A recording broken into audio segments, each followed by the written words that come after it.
Assalamualaikum warahmatullahi wabarakatuh. Perkenalkan, nama saya Ali Wardani, nomor RPM 10 12 0441 F2 Manajemen. Dalam memenuhi tugas UAS Komunikasi Bisnis, di sini saya akan menjelaskan tentang dasar-dasar korespondensi atau surat menyurat. Bagi masyarakat umumnya, istilah surat bukanlah suatu yang baru. Surat digunakan oleh seorang sebagai sarana penyampaian pesan tertulis untuk berbagai kepentingan, baik pribadi, kedinasan, maupun bisnis dari seorang kepada orang lain. Seiring dengan perkembangan teknologi, komunikasi dan informasi yang begitu pesat, penulisan dan penyampaian suatu pesan dari suatu pihak kepada pihak lain dapat dilakukan bukan saja dengan kertas, tetapi juga melalui surat elektronik. Contohnya mail atau email. Korespondensi bisnis. Dalam konteks pembicaraan ini, istilah korespondensi berpandangan dengan istilah korespondensi dalam bahasa Inggris yang artinya surat menyurat atau komunikasi dengan surat. Dalam Kamus Besar Bahasa Indonesia dinyatakan bahwa korespondensi berarti hal surat menyurat. Korespondensi dapat juga diartikan dengan berkirim-kirim surat. Ini berarti bahwa korespondensi adalah kegiatan berkomunikasi dengan menggunakan surat sebagai sarana. Orang yang berkomunikasi dengan menggunakan surat disebut koresponden. Fungsi surat bisnis. Meskipun teknologi informasi dan komunikasi berkembang begitu cepat, dengan adanya telepon genggam, televisi, radio, telegram, faksimiles, dan komputer, surat masih merupakan sarana penghubung atau komunikasi yang sangat penting bagi seseorang, kelompok, maupun organisasi pemerintah dan bisnis. Selain sebagai sarana komunikasi, surat bisnis juga memiliki berbagai fungsi sebagai berikut. Surat bisnis berfungsi sebagai wakil atau dua bagi pengirim surat. Dalam kaitan dengan dunia bisnis, surat bisnis berfungsi sebagai pembawa pesan-pesan bisnis dan pengirim pesan kepada pihak lain. Alat untuk menyampaikan pemberitahuan, permintaan atau permohonan, buah pikir atau gagasan yang berkaitan dengan masalah-masalah bisnis. Alat bukti tertulis, dokumen tertulis, alat untuk mengingat, bukti sejarah, pedoman kerja, media promosi bagi pengirim surat. Kemudian ada pembuatan resume. Yang pertama, membaca teks asli dengan teliti. Ini adalah suatu hal yang amat penting sebelum kamu memulai menulis sebuah resume. Membaca teks asli dari pengarang dengan teliti dan cermat akan membuatmu untuk memahami apa sebenarnya yang ingin disampaikan dalam penulisan tersebut. Yang kedua, ada mencatat ide pokok atau tulisan. Seperti pengertiannya, resume adalah ringkasan dari ide pokok sebuah tulisan, maka kamu perlu menentukan ide pokok ini akan mencatatnya agar tidak lupa dan bisa dituliskan ulang secara unit. Kemudian ada mulai menulis resume. Rangkaianlah seluruh ide pokok atau gagasan utama yang sudah kamu catat tadi dalam sebuah tulisan baru. Namun masih ada tahap-tahapan penulisan laporan atau pembuatan laporan. Pertama, ada tanggal dan tempat penulisan surat. Pada bagian lamaran kerja, kamu perlu menuliskan tanggal dan tempat penulisan surat tersebut dibuat.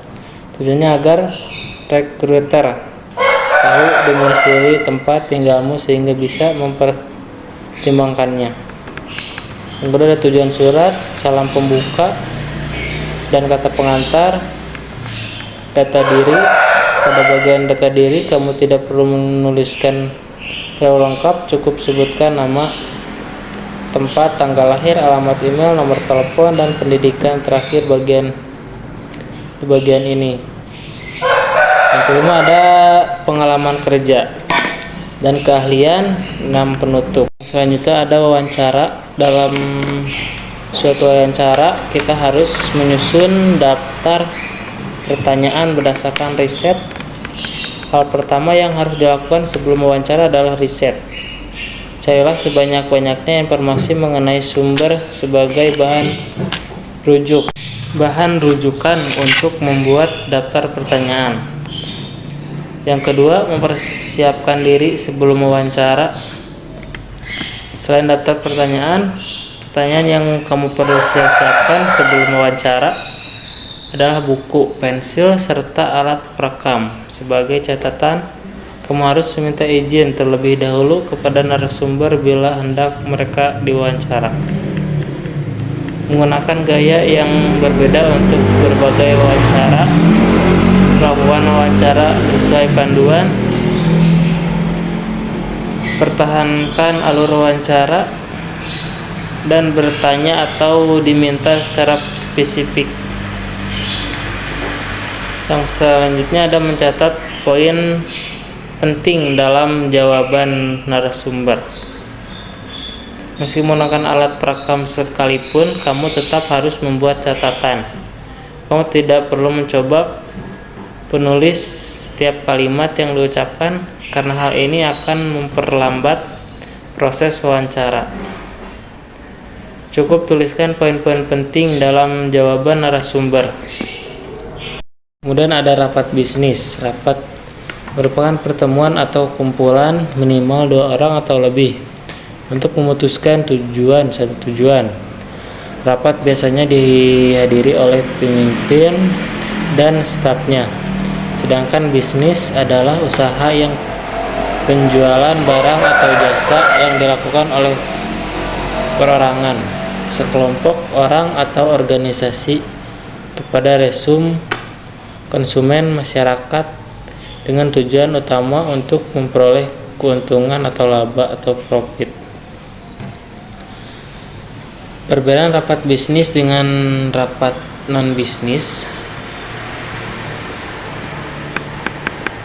Faktor yang membedakan rapat bisnis dengan rapat non-bisnis adalah tujuan atau orientasi penyelenggaraan sebuah pertemuan. Tentu saja rapat bisnis bertujuan untuk berorientasi pada bisnis, sedangkan rapat non-bisnis berorientasi bukan pada bisnis, misalnya untuk tujuan sosial, kemasyarakatan, peningkatan pelayanan kesehatan, dan pendidikan. Jenis-jenis rapat bisnis menurut Stribel dan bukunya The Main Angers dalam Purwoto, rapat bisnis dapat dibedakan rapat informasional. Rapat informasional diadakan oleh orang atau lebih untuk menyampaikan informasi tentu kepada para peserta rapat.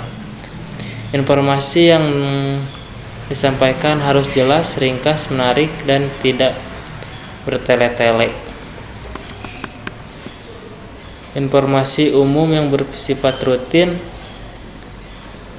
dalam menyampaikan informasi dapat berupa informasi yang bersifat strategik, rapat motivasional. Rapat motivasional diadakan oleh 2 orang atau lebih untuk memotivasi peserta rapat. Kemudian ada praktek memimpin rapat.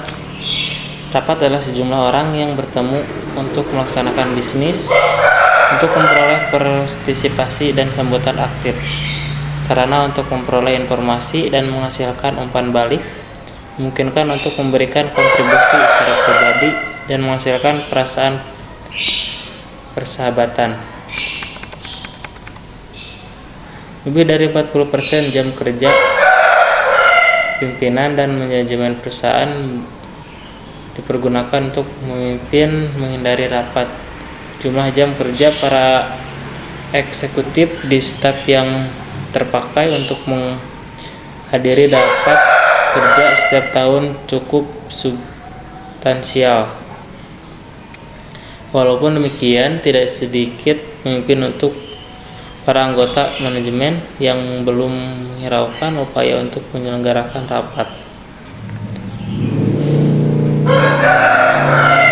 sehingga menimbulkan banyaknya keluhan tentang efektif rapat-rapat di tempat kerja. Beberapa sebab tidak efektif rapat: yang pertama, kurang persiapan, tujuan rapat tidak jelas sehingga pembicaraan rapat mengaruh ke segala jurusan. Yang kedua, ada tidak direncanakan dengan baik. Rapat berkembang ke arah yang berkaitan dengan tujuan yang ingin dicapai. Tidak susun agen rapat atau pimpinan tidak dapat mengandalkan jalannya rapat. Hal tersebut menjadikan adanya peserta yang mendominasi pertemuan. Para peserta membawa agenda rapat sendiri. Hal itu menjadikan suasana rapat terjadi tawar-menawar agenda. Selanjutnya ada komunikasi dengan teknologi informasi. Teknologi informasi dapat didefinisikan sebagai teknologi yang melibatkan pengembangan, perawatan, dan penggunaan sistem komputer, perangkat lunak, dan jaringan untuk memproses dan mendistribusikan data. Teknologi informasi memiliki peran yang sangat penting dalam berbagai bidang, salah satunya dalam komunikasi, khusus komunikasi bisnis.